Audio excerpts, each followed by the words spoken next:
नमस्कार, मैं जितेंद्र चतुर्वेदी। कर्नाटक का चुनाव बहुत तेजी से करवट ले रहा है और इसीलिए कई तरह के अब सवाल खड़े होने लगे हैं। और उसमें एक सवाल यह भी है कि क्या कांग्रेस, जो यहाँ पर दिखाई दे रहा था कि बहुत आगे चल रही है, वो अभी भी अपनी वो बढ़त बनाए हुए है।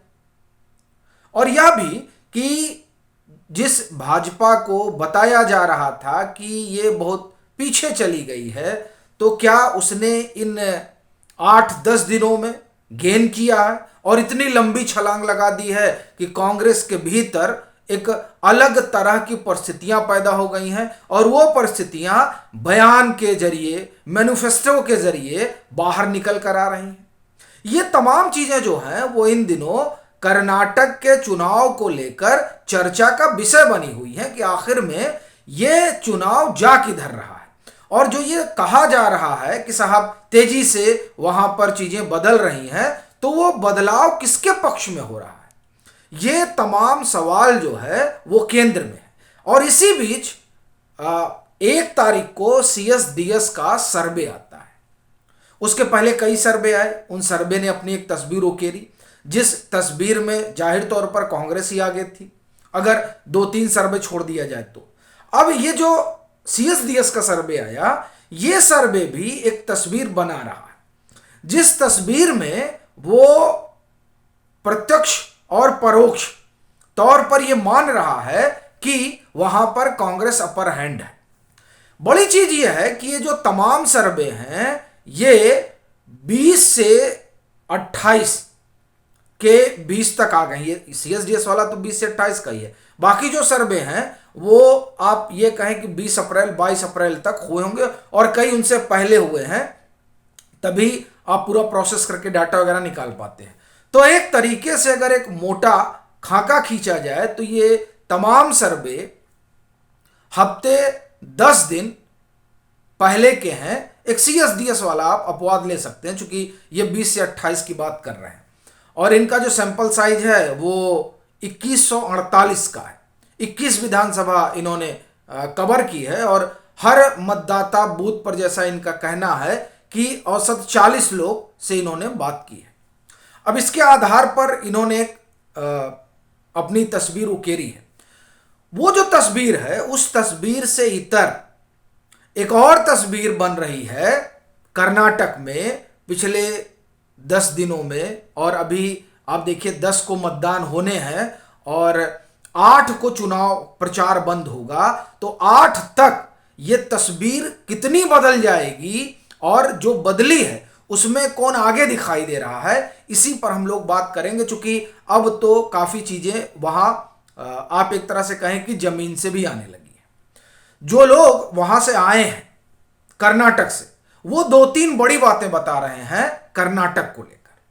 वो एक चीज तो ये कह रहे हैं कि गांव में जिस तरीके से भाजपा को लेकर एक आप ये कहें कि लोग पैशनेट हैं, उस तरीके की स्थिति कर्नाटक के गांव में भाजपा की नहीं देखी गई थी। ये एक बड़ी बात बताई जा रही है।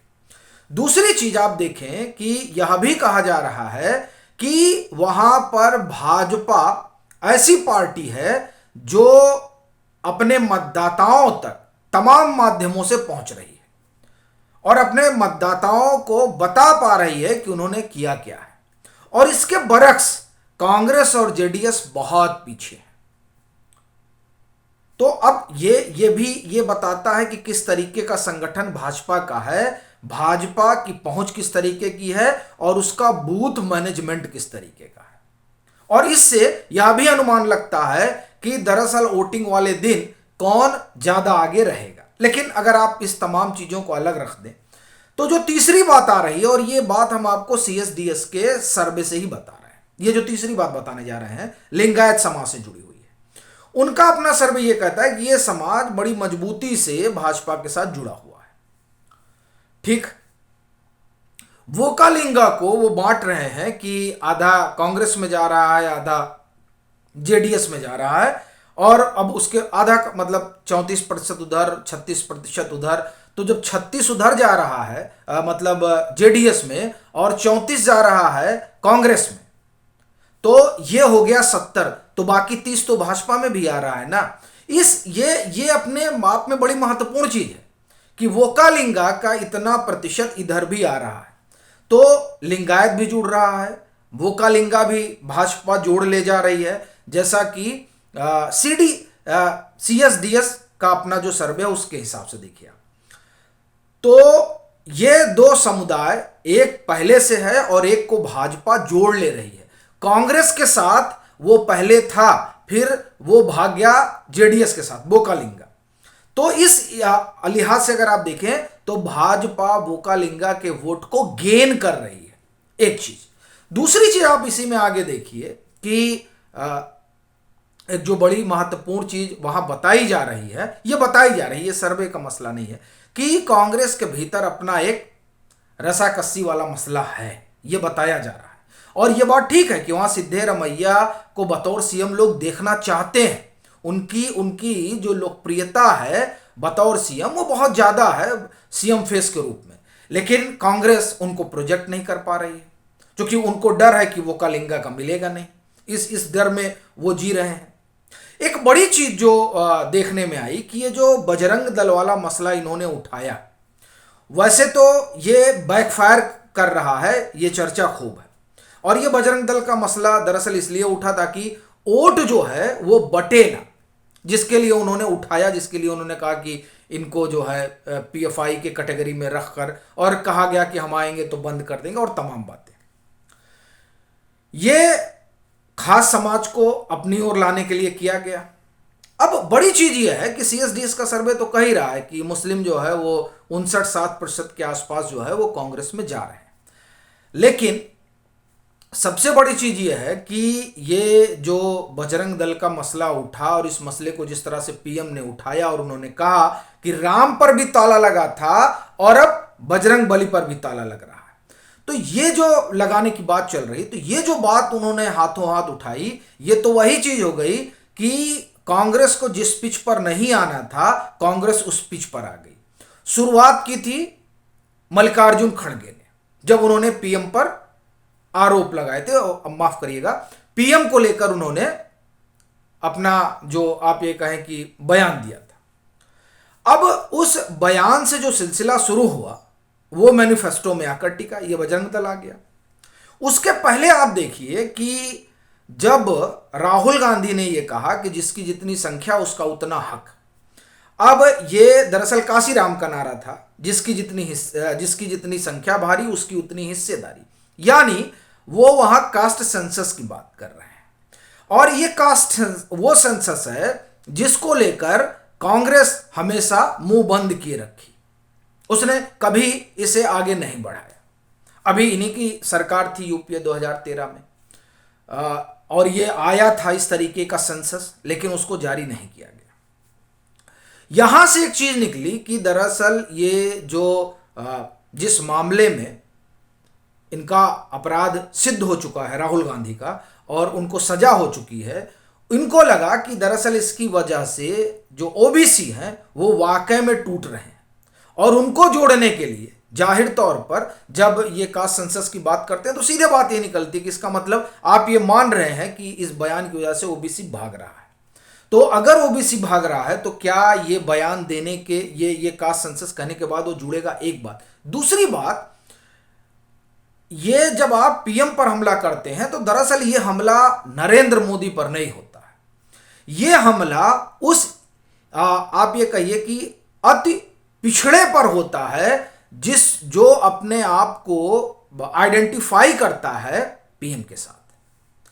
ये जो गलतियां हैं ये दरअसल कांग्रेस को नुकसान पहुंचा रही हैं। और फिर उसमें ये जो 4% कोटा हटाया गया मुस्लिम रिजर्वेशन और उसे फिर वोकालिंगा और लिंगायत में बांटा गया, और इसे लेकर कांग्रेस का जो अपना बयान रहा कि हम आएंगे तो इसको जो है फिर से वापस कर देंगे, ये तमाम चीजें ये सब जो मिलकर साथ चल रही हैं वो असल में कांग्रेस की स्थिति को कमजोर कर रही है।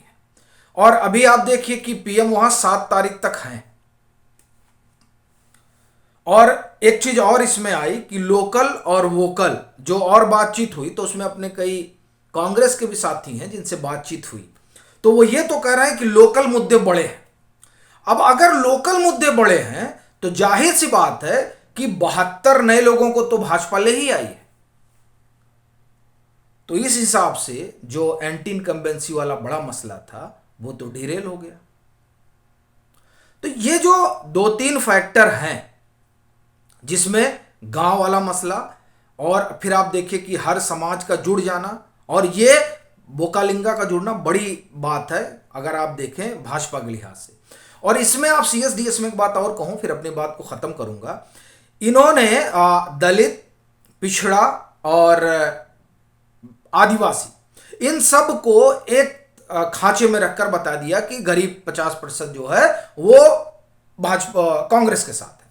असल में जब वो एक खांचे में रखते हैं और इस तरह की बात करते हैं तो वो जो योगेंद्र यादव ने एक सर्वे साझा किया था उसकी याद आ जाती है और लगता है कि क्या ये दोनों एक ही तरह के लोगों ने किया है क्या। लेकिन जो भी हो, पर ये 3 समाज हैं, दलित समाज, आदिवासी समाज और पिछड़ा। इसमें जो भाजपा ने सोशल इंजीनियरिंग की है, मेरा ऐसा मानना है निजी तौर पर, हो सकता है कि हम लोग गलत भी हो जाएं, कि ये इसका असर कर्नाटक में दिखेगा। और वो जो मालदा है जिसकी हम लोगों ने कल भी चर्चा की थी, वो अहिंदा पर भारी पड़ता हुआ दिखाई दे रहा है। बाकी तो जाहिर तौर पर 10 तारीख को चीजें निकल कर आएंगी, तो माफ करिए 13 तारीख को। लेकिन अभी जो कुछ बातचीत के जरिए और आंकड़ों के जरिए जो चीजें दिखाई दे रही हैं, वो तो दरअसल चुनावी मौसम में बदलाव की बात ही कर रही हैं। आपकी क्या राय है जरूर साझा करें। मतांतर से नहीं जुड़े हैं तो जुड़ें, वीडियो को लाइक करें और खूब शेयर करें।